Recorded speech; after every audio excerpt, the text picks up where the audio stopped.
पाकिस्तान पर हमले के बदले जाति जनगणना पर फोकस। जी हां, 27 मासूमों का खून, 250 किलोमीटर अंदर घुसकर आतंकी हमला और देश की उम्मीदें पीओके को वापस लाने की। लेकिन मोदी सरकार ने बदले की बजाय जाति जनगणना की घोषणा कर दी। जवाब देने की बजाय मुद्दा भटकाने के लिए जातिगत जनगणना का ढोल पिट रही है बीजेपी। ये आखिर है क्या? देश की सुरक्षा के साथ मजाक या शहीदों के खून का अपमान? पाकिस्तान की नींद उड़ी थी।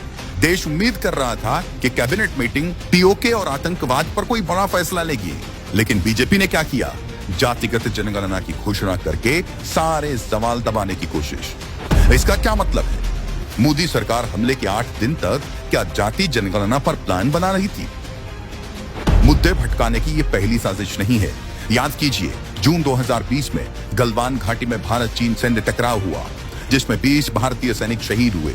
इस घटना के बाद चीन को जवाब देना था, लेकिन सरकार ने टिकटॉक सहित 59 चीनी ऐप्स पर प्रतिबंध लगा दिया और मुद्दा ठंडा पड़ गया।